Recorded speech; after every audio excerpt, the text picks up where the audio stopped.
Hello बच्चों, अस्सलाम वालेकुम टू एवरीवन। कैसे हैं? उम्मीद है कि सब खैरियत से होगी। हमने मैट्रिक का चैप्टर नंबर 1 स्टार्ट कर लिया था, जो है हमारा गैसेस एक्सचेंज। उसमें हमने प्लांट की जो है गैसेस एक्सचेंज की हमने बात कर ली थी। अब जो है हमारा जो अब हमारा है एनिमल्स का सेक्शन। तो उसमें जो रिस्पायरेटरी मीडियम होता है, एक हम पढ़ते हैं जो एक्वेटिक एनिमल्स हैं, दूसरे टेरेस्ट्रियल एनिमल्स। ठीक है, तो ये दोनों जो एनिमल्स हैं उसमें हम क्या बात करते हैं, जब हम एक्वेटिक एनिमल्स की बात करें तो वहाँ पर जो रेस्पायरेटरी मीडियम होगा वो क्या होगा। एक तो हमारा ब्लड होगा एक्वेटिक के लिए, और दूसरा हमारा एयर होगा। ठीक है, इसी तरीके से ऐसे ये जो हम बात कर रहे हैं, हमारा जो एयर और ब्लड का जो हम पढ़ रहे हैं, ये होगा किसके पास। ये जो टेरेस्ट्रियल एनिमल्स हैं, यानी कि ज़मीन पे रहने वाले जो एनिमल्स हैं, उसके पास ब्लड और एयर होगा। और जो मीडियम रिस्पायरेटरी एक्वेटिक एनिमल्स का होगा, वहाँ पे क्या होगा, हमारे पास एक तो ब्लड होगा और दूसरा जो होगा वाटर होगा। ठीक है, तो देखें, हम जो इसमें पढ़ते हैं तो वो एक्वेटिक एनिमल्स कैसे करते हैं और हमारा जो ज़मीन पे रहने वाले हैं वो कैसे करते हैं। अच्छा देखें, जो अमाउंट ऑफ ऑक्सीजन प्रेजेंट होता है एयर में, वो 21% होता है एयर में। ठीक है, और जो हम वाटर की बात करें तो 5% होता है। तो इस दोनों में फ़र्क ये है कि जहाँ पर 21% ऑक्सीजन होगा, तो वहाँ पर जो है आसानी से जो है ऑक्सीजन मिलेगा और रेस्पिरेटरी फंक्शंस बहुत ही आसान हो जाएगा as compare to aquatic animals. जैसा कि देखें, आपके आपके जो 5 मॉलिक्यूल्स होंगे वाटर के, तो उसमें क्या होगा, उसमें जो है आपका 1.25 जो होगा आपकी रेशो निकालेंगे तो ऑक्सीजन का होगा। अच्छा, जैसे हम 100 पर रेशा निकालें तो 5% जो है हमारी ऑक्सीजन होगी एक्वेटिक में, वाटर में, बाकी जो है वाटर मॉलिक्यूल्स हो गए। In order to exchange gases, animals have a respiratory surface। जो इसका इसी तरीके से जो इस आर्डर से एक्सचेंज करेंगे एनिमल्स, जो होगा रेस्पिरेटरी सरफेस ये होगी एनिमल्स की। जो एक्वेटिक हैं उनकी अलग है, और जो हमारे ज़मीन पे रहने वाले उनकी अलग है। हाँ, तो उसके बाद जो है हमारा unicellular organisms like protozoa. Protozoa में हम बात करें तो हमारा जो है, वैसे तो एमोबा को देखें, पैरामेशन को देखें, ये दोनों ही जो है यूनिसेल्युलर ऑर्गेनिज्म है। इसके पास कोई भी जो है रिस्पायरेटरी जो मीडियम होगा, जो रिस्पायरेटरी ऑर्गन होगा नहीं मौजूद होगा। कोई भी मतलब कि वो जैसे हमारे पास अल्वेओलाई होते हैं, जिसके ज़रिए लंग्स के ज़रिए हम जो है ऑक्सीजन को ट्रांसपोर्ट करते हैं, या जो एक्वेटिक एनिमल्स हैं उसके पास भी जो है ट्रांसपोर्ट जो होता है ब्लड के ज़रिए होता है। वाटर से ऑक्सीजन आती है, ब्लड के ज़रिए वो हर सेल के पास पहुँचती है। लेकिन यहाँ पर कोई भी ऐसा स्ट्रक्चर नहीं होता एमोबा के पास या पैरामीशियन के पास, जो उसके पास जो है वो ऑक्सीजन पहुँचाए। फिर वहाँ पर क्या होता है कि उसकी जो मेम्ब्रेन है सेल की, वहाँ से वो डायरेक्टली ऑक्सीजन लेते हैं, और जो है उनके फंक्शंस स्टार्ट हो जाते हैं। जो मेटाबॉलिक एक्टिविटीज़ वगैरह हैं, रेस्पिरेटरी फंक्शन जो है उसका वो स्टार्ट हो जाता है। अच्छा, जो यहाँ पर प्रोटोज़ोआ जो भी है ना, सारे प्रोटोज़ोआ जो है वो किससे लेते हैं, प्लाज्मा मेम्ब्रेन से। रेस्पिरेटरी सरफेस जो होती है उसकी प्लाज्मा मेम्ब्रेन होती है, और मल्टी सेल्यूलर ऑर्गेनिजम्स जो है, मल्टी सेल्यूलर एनिमल्स जो है, उसकी सरफेस पर जो है इंटरनल सरफेस पे जो है एक रिस्पायरेटरी सरफेस होगी, जिसको हम कह रहे हैं कि वो हमारा अल्वेओलाई होगा। ठीक है। अच्छा, ये जो हमारा प्रॉपर्टी है रिस्पायरेटरी सरफेस की, उसमें आप देखेंगे तो इसकी जो वाल है वो थिन होना चाहिए। यानी देखें ये एक वाल है, सेल मेम्ब्रेन है, ठीक है। तो वहाँ से जो है थिन होना चाहिए, तभी तो ऑक्सीजन जो है वहाँ से क्रॉस कर पाएगी। जैसे एमोबाब की बात की तो वहाँ से जो मेम्ब्रेन है उसकी थिन होना चाहिए, तो वो आसानी से जो है क्रॉस कर पाएगी। ऐसे ही आपका अल्वेओलाई की भी थिन होती है, तो वेट मतलब इसका जो है सॉफ्ट होना भी ज़रूरी है और परमिएबल होना ज़रूरी है। मतलब जो है ऑक्सीजन को तभी छोड़ेगी जब उसके पास पोर्स होंगे। ऐसा नहीं हो कि ये थिक हो मेम्ब्रेन और जो है ऑक्सीजन के मॉलिक्यूल जो है बड़े हो जाए और ये मेम्ब्रेन के पोर्स छोटे हो तो फिर भी क्रॉसिंग नहीं होगी। और इसका जो वॉल्यूम का हम बता रहे हैं, लार्ज वॉल्यूम रेशियो होना चाहिए इसका। जैसे आप देखेंगे तो वैसे तो हमारी जो बॉडी है उसमें जो है उसका सरफेस हम एरिया निकालेंगे तो लंग्स से देखने में तो ज़्यादा आएगा, लेकिन इस अल्वेओलाई की बात कर रहे हैं तो एक एक अल्वेओलाई को आप ज्वाइन कर दो, कंबाइन करके बात करो तो इसका दोनों ही लंग्स के जितने भी ट्रिलियन मिलियंस में जो अल्वेओलाई है उसको जो हम एक जगह कंबाइन कर दें तो ये सरफेस एरिया पूरी बॉडी से ज़्यादा है, क्योंकि हर सेल के पास आपकी ऑक्सीजन जा रही है। तो देखें हर सेल के पास कितने आप में जो है सेल हैं, सेल सेल के पास ऑक्सीजन का जाना, जाहिर सी बात है इतनी ऑक्सीजन उठाना भी मस्ट होगा। तो इसी वजह से हमारा जो अल्वेओलाई का सरफेस एरिया है लंग्स का बहुत ज़्यादा है। देखने में बहुत छोटा है, लेकिन इसको जब हम मिलाएंगे, जैसे हम डीएनए का स्टैंड देखते हैं तो देखने में तो पढ़ने में हम कहते हैं बस यही है डीएनए, लेकिन उसको हम अ, एक ही स्टैंड को ये जो धागा होता है क्रोमोसोम वाला उसको खींच के देखें तो कई गुना अ, जो इंसान है ह्यूमन है उसकी हाइट से बड़ा होता है। अच्छा, उसके बाद जो हमारा प्रोपोर्शन ऑफ रेस्पिरेटरी सरफेस है, it must be sufficient large enough to exchange gases for all the cells of the body। इसका जो मैंने पहले ही आपको बताया कि जो एक्सचेंज होगी वो तभी होगी जब उसका बॉडी से जो है सरफेस एरिया ज़्यादा हो। टोटल सरफेस एरिया जो है वो रिस्पायरेटरी फंक्शन का 20 टाइम्स साइज बॉडी से क्या होना चाहिए, बड़ा होना चाहिए, ठीक है। तो ये जो respiratory the total surface area of the respiratory surface in a human is about 20 times to the size of the body. Body से 20 टाइम बड़ा होना चाहिए ना। तो इसके बाद जो रिस्पायरेटरी सरफेस है, इस जब हम टेबल में आएंगे उस पर जो लार्ज सरफेस बता रहा है वो जो है an increase surface for the gases exchange allow a faster rate of diffusion to the supply oxygen and remove carbon dioxide. इसकी जब सरफेस एरिया ज़्यादा होगी, जो हमारा ऑक्सीजन जो है वो ट्रांसपोर्ट होगा तो वो बहुत अच्छे से ही हो पाएगा। तो और कार्बन डाइऑक्साइड भी जो निकलेगी बाहर तो वो भी बहुत ही आसानी से निकल पाएगी। ये देखें, ये अल्वोलाए है।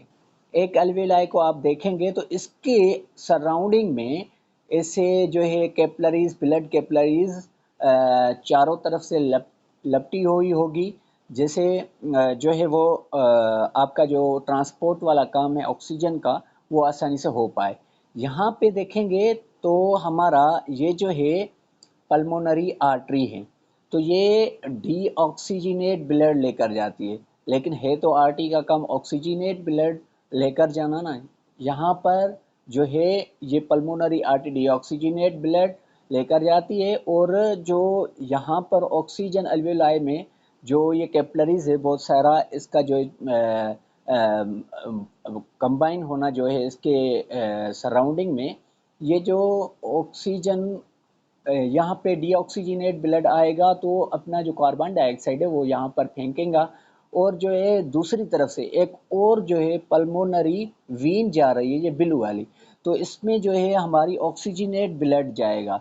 ये देखें पल्मोनरी वीन में तो हमने यही पढ़ा है कि वीन जो होती है डीऑक्सीजनेट ब्लड उठाती है और आर्टरी ऑक्सीजनेट ब्लड उठाती है। लेकिन पल्मोनरी आर्टरी की बात हो और पल्मोनरी वीन की बात हो, पल्मोनरी आर्टरी की बात है तो वहाँ पर हमारा डीऑक्सीजनेट ब्लड आएगा, और जो पल्मोनरी वीन की बात है वहाँ पे हमारा क्या आएगा, हमारा ऑक्सीजनेट ब्लड आएगा।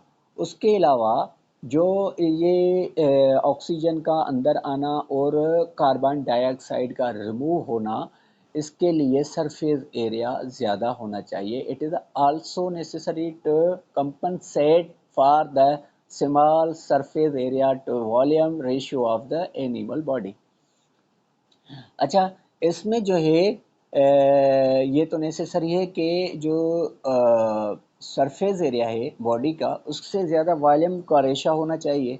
अच्छा, यहाँ पे हमने जो है एनिमल्स की तो बात कर ली, लेकिन इतनी ज़्यादा उसके बारे में नहीं लिखी हुई। यहाँ पर लिखी हुई है गैसेस एक्सचेंज के बारे में, जो ह्यूमन की बात हो रही है। Gases exchange in human, human में क्या होगा, जो रेस्पिरेटरी जो फंक्शन होगा उसका हमारा जो ब्रीथिंग होता है उसमें हमारा क्या होता है, गैसेस एक्सचेंज होती है। तो ऑक्सीजन का आना, कार्बन डाइऑक्साइड का जाना, गैसेस एक्सचेंज होना, इसको हम ब्रीथिंग कहते हैं। ठीक है। और सेल्यूलर लेवल पर क्या होती है, हमारी रेस्पायरेशन होती है। वहाँ पर क्या होता है, हमारा ग्लूकोज का बनना होता है या टूटना होता है। तो ये ऑक्सीजन जो है वो आती है, रिएक्शन करती है हमारे ग्लूकोज से, तो वो ऑक्सीजन की वजह से जो है उसका टूटना होता है। तो ये मेटाबॉलिक एक्टिविटीज़ कराते हैं, रेस्पायरेशन उसको ही कहते हैं जो एनाबॉलिक रिएक्शन हो। मतलब कि कुछ चीज़ को एनाबॉलिक सॉरी कैटाबॉलिक रिएक्शन हो और एरोबिक रेस्पायरेशन हो, यानी ऑक्सीजन का मौजूद होना लाजमी है। एनएरोबिक में ऑक्सीजन नहीं होती है, ये तो अच्छे से ही पता है। Respiratory surface is located inside the body. ये जो अच्छा, जो अदर वर्टिब्रेट्स जो हैं एनिमल्स, उसमें जो रिस्पायरेटरी जो सरफेस होगी वो लोकेटेड कहाँ होगी, इनसाइड द बॉडी। जैसे हमारे यहाँ भी ऐसे ही है कि हमारी भी जो हम भी वर्टिब्रेट ही हैं, तो वहाँ पर पेयर्स में दो लंग्स हो गए, उसमें जो हो गए आपके ये अलवेलाई हो गए। अच्छा, उसके बाद हम नीचे आ रहे हैं तो इसमें जो ह्यूमन का रिस्पायरेटरी सिस्टम है, वो जो दो पेयर्स में लंग्स होते हैं वो इनसाइड थोरेसिक कैविटी में होते हैं। थोरेसिक कैविटी में एयर पैसेज वे जो होता है चेस्ट में होता है। यहाँ पर देखेंगे हम तो थोरेसिक कैविटी हम किसको कहते हैं, ये जो लंग्स पड़े हुए हैं ये यहाँ से लेकर यहाँ तक थोरेसिक कैविटी है, और यहाँ से लेकर यहाँ तक जो है सारा जो आपका नीचे वाला हिस्सा है ये एब्डामेन कैविटी है। थोरेसिक और एब्डामेन कैविटी है। अच्छा, इसको इसको जब हम देखेंगे तो हमारे जो जो थोरेसिक कैविटी है उसमें हमारा क्या मिलेगा, हमें उसमें मिलेगा। अच्छा, इसको दोनों को जो है अलहदा करने वाली, सेपरेट करने वाली थोरेसिक और एब्डामेन कैविटी को एक जो बॉर्डर लाइन है उसको हम कहते हैं डायाफ्राम। तो वो यहाँ पर होता है डायाफ्राम, दिखा रहे हैं यहाँ पर डायाफ्राम होता है, ये रहा डायाफ्राम। ठीक है, एक कवरिंग होती है जो दोनों हिस्सों को सेपरेट करती है। आपका यहाँ पर ऊपर आपका लंग्स हो गए, आपकी जो है वो हार्ट होगा, और जो है आपके ये थोरेसिक कैविटी में हो गए। फिर मेम्ब्रेन है जिसको हम डायाफ्राम कहते हैं, उसके नीचे जब आएंगे हम तो वहाँ पर हमें एब्डामेन कैविटी मिलेंगी। एब्डामेन कैविटी में हमें हमें क्या मिलेगा, हमें हमें लिवर मिलेगा, हमें स्टमक मिलेगा, इंटेस्टाइन मिलेगा, और वो दूसरे जो ऑर्गन्स है वो सारे पेनक्रियास, स्प्लीन वगैरह वगैरह एटीसी, ये सारे आपके कहाँ मिलेंगे, ये आपके एब्डामेन कैविटी में मिलेंगे, लोअर साइड। ठीक है। उसके बाद जो अच्छा, इसको जो लंग्स होते हैं इसको भी जो है प्रोटेक्शन की ज़रूरत होती है। फर्स्ट ऑफ ऑल पहले तो वो हम देखें लंग्स में कुछ कवरिंग बनी हुई होती है। अच्छा, लंग्स देखने में कैसे होते हैं? स्पंजी और पिंकिश कलर के होते हैं। पिंकिश क्यों होते हैं भाई? ये जो जो नॉर्मल पर्सन है जिसके लंग्स पिंकिश है और स्पंजी है, यानी कि वहाँ पे जो सॉफ्टनेस है, म्यूकस है, तो वहाँ पर आपका जो है एयर कांटेक्ट सही रहेगा, आपकी ऑक्सीजन सही आएगी और ब्रीथिंग का काम सही होगा। या मगर जो सिगरेट पीते हैं उसके पिंकिश नहीं होते हैं लिवर, उस उनके क्या हो जाते हैं, डार्क की वजह से उनके जो लंग्स हैं वो हो जाते हैं येलोश। अच्छा, ये तो अपीयरेंस थी, तो कैसे देखने में आएंगे? तो इसके जो बाहर से लंग्स के बाहर से एक मेम्ब्रेन होती है जिसको हम पेरुलर मेम्ब्रेन कहते हैं, जो रेप्ट हुई होती है। देखें, एक तरह का ये मैं बना रहा हूँ कि ये लंग्स है, मान लीजिए ये लंग्स है, मैं कलर चेंज करना चाह रहा हूँ। तो इसके सराउंडिंग में बिल्कुल सॉरी, इसकी सराउंडिंग में बिल्कुल एक जो मेम्ब्रेन होगी, ये बिल्कुल दो मेम्ब्रेन्स होगी जो एक बिल्कुल ही इस लाइनिंग की करीब होगी। एक बार फिर कोशिश कर रहा हूँ। तो आपका ये मान लीजिए एक लंग है, ठीक है? तो इसमें आपका ये वाला जो है एक मेम्ब्रेन है, ठीक है? ये वाली एक मेम्ब्रेन है, ये बिल्कुल बिल्कुल करीबी होगी, ठीक है? और इसके बाहर वाली जो मेम्ब्रेन होगी, ये मान लीजिए अंदरी मेम्ब्रेन अब बनाने की कोशिश कर रहा हूँ, वो बाहर ही रही, ठीक है? तो वहाँ पर जो लंग्स आ गया, मान लीजिए कि लंग्स जो आ गया वो हमारा ये रहा लंग्स, ठीक है? तो ये वाली जो है मेम्ब्रेन दूसरी जो आएंगी बाहर से, वो आपकी जो है जो मेम्ब्रेन होगी वो प्लेउरल मेम्ब्रेन होगी, जिसमें क्या पड़ा हुआ होगा, आपका फ्लूइड पड़ा हुआ होगा, ठीक है? तो वो फ्लूइड क्या करेगा, उस मेम्ब्रेन को जब आप ब्रीथिंग करेंगे तो वो एक तो लुब्रिकेंट होगा, आपके फ्रिक्शन को रोकेगा ताकि आपके लंग्स को कोई प्रॉब्लम ना हो। तो दूसरी बात ये है कि उसकी जो ब्रीथिंग है, उसकी मूवमेंट जो होती है वो ईज़िलियर हो जाए, ठीक है? उसके बाद जो लंग्स है उसकी जो है चारों तरफ से एक जो है और भी डायाफ्राम एक और भी होता है जिसको हम रिब केज कहते हैं, ठीक है? वो प्रोटेक्शन लेयर होता है, जिसका किसका होता है, वो बोन का होता है। अच्छा, ये जो बोन का होता है वो 12 पेयर्स में आपकी रिब्स होगी आगे से, और बीच से आपका स्टेर्नियम होगा। यहाँ से देखेंगे ना तो आपको यहाँ पर एक स्टेर्नम मिलेगा, जिसको ये देखिए, ये स्टेर्नियम बोन है, जहाँ पे रिब्स जो है ये यहाँ से पेयर्स में रिब्स जो है अटैच होगी, ठीक है? तो रिब्स जो होगी टोटल कितनी होगी, 12 एक तरफ होगी, 12 दूसरी तरफ होगी, टोटल कितनी हो गई, 24 हो गई। 24 एक स्टर्नियम बोन हो गया, टोटल 25 बोन हो गए जो प्रोटेक्शन देते हो गए इस लंग्स को। अच्छा, उसके बाद हम नीचे आए तो जो बैक बोन होता है वहाँ पर वर्टिबल कॉलम होता है, वो भी जो है इसको प्रोटेक्शन देता है, जिसमें वो अच्छे से अटैच हो जाते हैं। ऐसे एक जो है वर्टिबल कॉलम होता है जिसको हम बैकबोन भी कहते हैं, ठीक है? उसके बाद जो हमारा बैकबोन जो होता है उसमें जो उसके अलावा जो रिब्स होती है, अच्छा रिब्स में हमारे कुछ जो है मसल्स मौजूद होते हैं, मसल्स अटैच होते हैं जिसको हम इंटरकोस्टल मसल्स कहते हैं। जब लोअर पार्ट जो है वो थोरेसिक जब चेस्ट वाला मसल्स जो हो गए डायाफ्राम, जब वो सेपरेट होगा तो एब्डोमिनल कैविटी में जो लंग्स हैं वो मिलियंस ऑफ अल्वेलाई उसमें मौजूद होंगे। जब आप सांस उठाओगे तो वो आपका जो थोरेसिक कैविटी होगा उसके जो आपके जो रिब्स में मैंने बताए इंटरकोस्टल मसल्स वो क्या होंगे, कॉन्ट्रैक्ट होंगे। और जो है आपका इसके लिए जो आपका लंग्स है उसके लिए वो एक जगह बनाएंगे, जैसे आपके मुंह से वो ऑक्सीजन और दीगर जो आपकी गैसेस है वो अंदर आएगी। तो फिर जब वो आप कार्बन डाइऑक्साइड को बाहर निकालोगे फिर वो रिलैक्स हो जाएंगे और एब्डोमेन जो आपकी थोरेसिक कैविटी है फिर से वो अंदर जाएगी।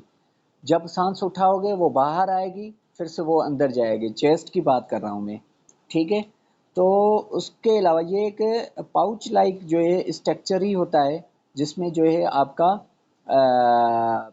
माइक्रोस्कोपिक वो होते हैं अल्वेलाई लंग्स एक, उसमें वो कवरिंग होती है बाहर अंदर। उसमें क्या होते हैं, उसमें अल्वेलाई हो गए होते हैं और कैपिलरी नेटवर्क होता है जो ऑक्सीजन को उठाता है, कार्बन डाइऑक्साइड को फेंकता है ऊपर से। अच्छे से बात करके आए हैं, एक्सचेंज करते हैं गैसेस की ब्लड के थ्रू। The air passage ways consist of a nostrils, trachea.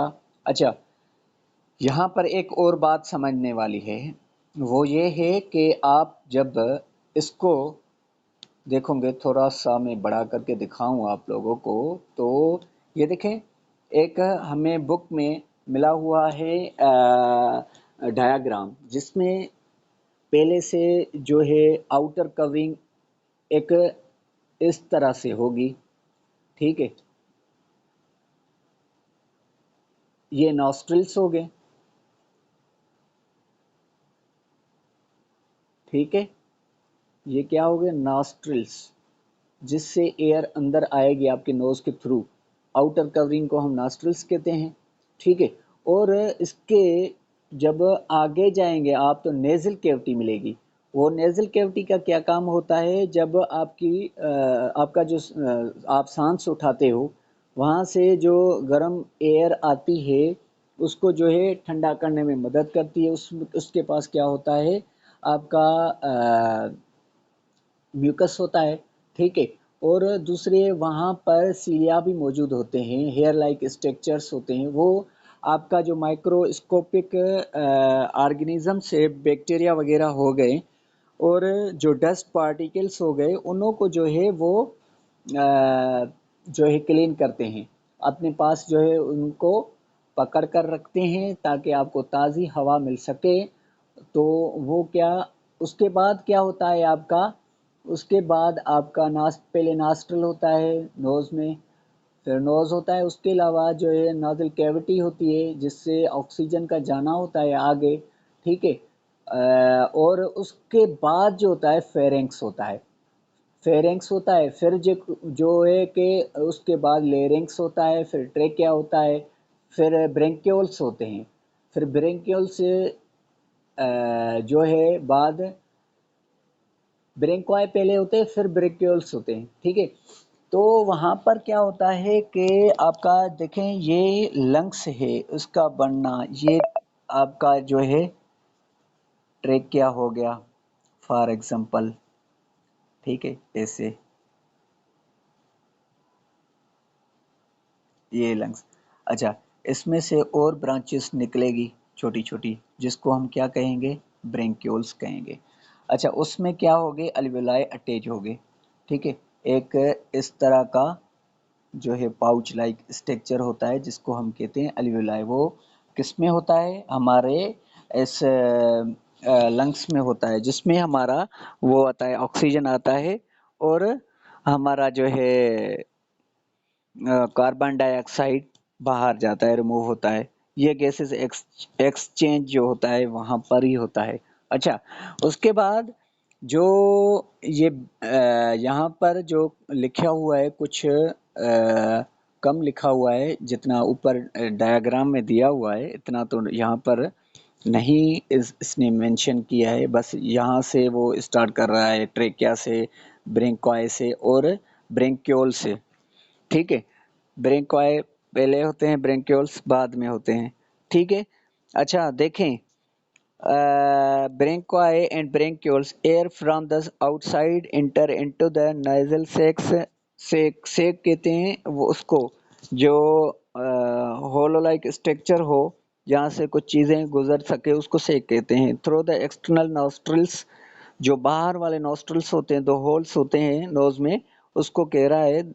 This interfere passage through which air passes is lined by the mucus secreting ciliated cells। अच्छा, यहाँ पर जो आपका जो सरफेस जहाँ पे आपकी ऑक्सीजन गुजरती है या गैसें गुजरती है वहाँ पर आपके म्यूकस भी सीक्रेट होता रहता है और सिलिएट टेड सेल्स भी होते हैं जिसको हम हेयर लाइक स्ट्रक्चर कहते हैं। अच्छा, उसके अलावा जो ब्लड कैपिलरीज होती है वहाँ पर रिच अमाउंट में ब्लड कैपिलरीज पाई जाती है, बहुत ही ब्लड कैपिलरीज होती है। और जो इनकमिंग एयर स्लाइटली हॉट जो होती है ना, मतलब हॉट को जो है वो एयर को वो मतलब कि नॉर्मल बनाने में मदद देता है जो आपका म्यूकस होता है।